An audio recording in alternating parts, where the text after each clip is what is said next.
สวัสดีค่ะยินดีต้อนรับสู่ช่องพระนุนะคะลุงเสือจะไปซื้อบัตรซอยดาวโว้ยคิวยาวแท้ยามใดสิฮอดละบาทนี่คุณน่ะคิวนะครับก็ขออภิสิทธิ์ใส่ชิดเอาบัตรก่อนก็ได้นะครับส่วนที่ศาลาคือคิวยาวไปเข้าไปตลาดไทยก็ยังไม่ได้ซื้อบัตร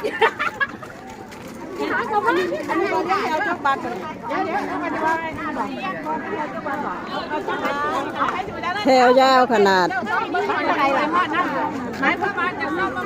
ป้าแถวคือยาวแท้ยามใดสิฮอดคิวละบาทลุงเสือเขาแถวบ่ข้าวแถวแล้วเขาแถวไม่ได้ซื้อบัตร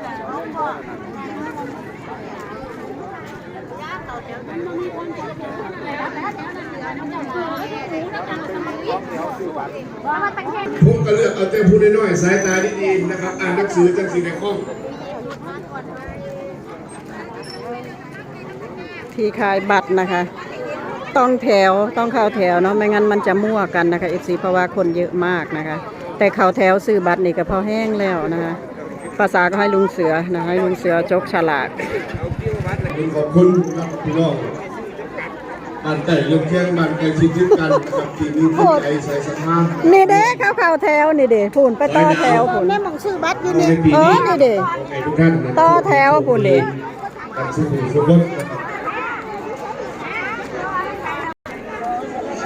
เอารุ่นจะได้ยังหมูบนสีเหล่ๆนี่เบอร์นะครับก็ขอขอบคุณนะครับผู้ที่มารวมซอยดาวโอ้ขึ้นยาวขนาดนี้น่าสิของบาลายนะครับแล้วหลังจาก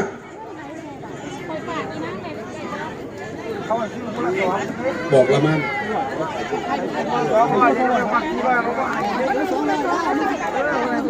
นะครับหลังจากซอยดาวแล้วนะครับกรรมการซอยดาวก็สิไปเปลี่ยนชุดนะครับโอ้ดิน่าสิได้ส่งในน้ำเนาะเนาะได้จะสินเนาะโอ้ไปคิวบ้าเบิ่งคนโทษพาลึกพาโลคุณแถวยาวถึงนู่นกล้าจังหัน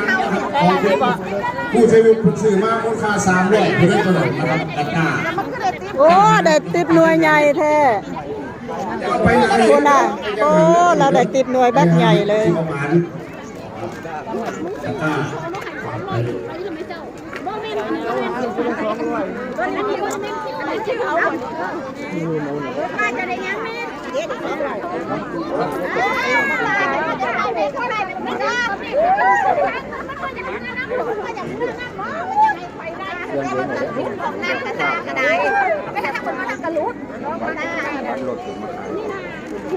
เอา100ก็ได้2บอกโอ้4อย่างเงี้ย4มันละ2นึกว่านะ69กับ70นี่ซอยเป็นรอบนึงได้มาซอยเขากระติกแต่พอแดกหลายก็หมดเกือบเต็มกระติกโอ้ยยกไป200ว้าวมาหนอก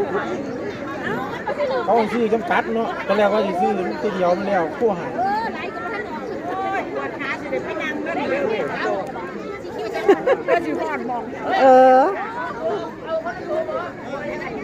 แถวยาวเลยแล้วหมูนี่เขาจะบ้านเราใส่บ้านมันออกโอ้ยมันกรรมการบ้านเราล้มกรรมการระบาดไว้บักหลายไว้แต่ตัวก็ใส่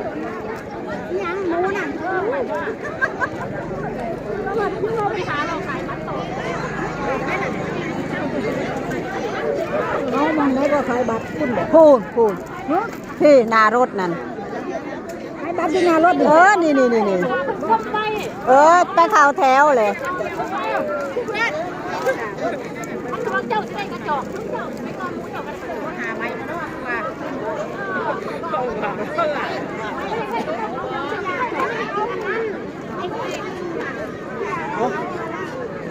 มันฮอดไกลเลยไม่ต้องมาอยู่พี่มันก็นั่นเขาไปยังไงเขาเดาไหนเขาบอกแล้วไปแล้วบุญไปแล้วโอ้จะเอาเขามารวม คือไอ้คนคือหลายอยู่คือเฮ็ดแถวเดียววะ อันนั้นคนเนี่ยนะไอ้หมูที่นั่งไปเนี่ย มันก็บ่ฮอดง่ายเลย มันลุกแล้วเราก็เงี้ยอย่างนี้ตัวมันจะเร็วอยู่ มันเขามันมาเอาดอกยางไปเบิ่งมันตำรวจไม่ได้ไม่จอยตำรวจไม่ได้เบอร์ไหนเป็นเบอร์ไหนนะเบอร์ไหนเบอร์ไหนหมูมัน ไอ้หมูเนี่ยเขาก็จะพูดเนี่ย เอาดอกคาเรีย คนที่เขาออกก็พยายาม พี่เวลาเรียก แต่พัดลมมันยังออกเนาะมีหมู2 ตัวมันยังออกต้องใส่ไว้เต็มๆเลยเอาไว้ของที่มีเบิร์ดสักคนมันลามไปไหนมันลามนะครับปีนี้นะครับเป็นผลกระทบของเพื่อนทุกบ้านของเขานะครับสุดท้ายเราไม่เห็นนะครับในปีนี้เราเลยตกลงเป็นปีนี้นะครับปีนี้ทางพี่น้องเป็นว่าจะเป็นซอยดาวกับส่วนแต่เราเคยเห็นจังเลยนะครับแต่ยังงงจังการเป็นซอยดาวนะครับแต่วันที่ผ่านประการใดก็ขอท่านอภัยนะครับอำพรของ คือหลายแท้ดิ เรียกว่านะครับถือว่าทั้งชาติทั้งบาททั้งตัดนะครับปีนี้นะครับเนาะ เฮ็ดหยังคือหลายแท้ นะครับส่วนรางวัลนะครับใส่เพื่อนสุนีนะครับกรรมการลงมิจงไว้กรรมการลงมิจงไว้นะครับใส่เพื่อนเรียกตัวหลวงเลยตัวหลวงนะครับ มีแนวใหญ่ๆดึงใจคนน้ำ ซีดมานี่นะมีเดี๋ยวนะเขาไปเพิ่มเติมของบ้านว่าเราใดเขามีอะไรที่ว่าคิดว่าเอาคิดเอาน้องคนละ200คนเลยเพิ่นเป็นเงินเท่าไหร่ล่ะแม่คนละใบคิดไปนะนะบอกหลายๆเลยได้คุณบ้านกูได้เด้อหลายๆก็ออก พี่ บ้า นา ได้ นี่ บ้าน ที่สงการเห็นไหมแบบแต่ว่าน้อยอย่ามาลงด้วยสิรถของป่าป่าอยากแบบ แฟนเอาปากกาไปใส่แฟนผู้ช่วยใส่นรกเอาปากกาไปข้างในปากกามาเดี๋ยวนี้ใส่นรกเอาปากกามาบนนี้แนวเขียน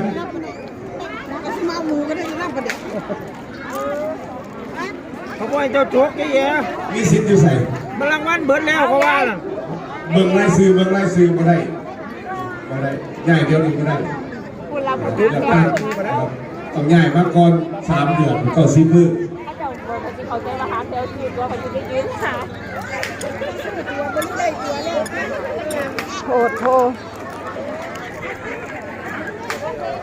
แถวยาวมากนะคะ อันนี้ที่ซื้อบัตรแล้วนะคะ ก็รอ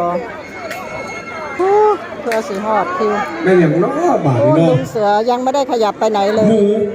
ยังอยู่หมองเก่า หมูแถมกระสอบนะครับผู้ใดได้หมูแถมกระสอบเพี้ยนนี่เพี้ยนไหน ตัวนะ ใช่บ้านโน้นเจริญศิลป์อีกแล้วโชคดีครับบ้านโน้นเจริญศิลป์อยู่นี่เอ้าได้ของในหมูของกระซ่าบาทเด้อของเด้อเอามาขายให้ผม20 บาท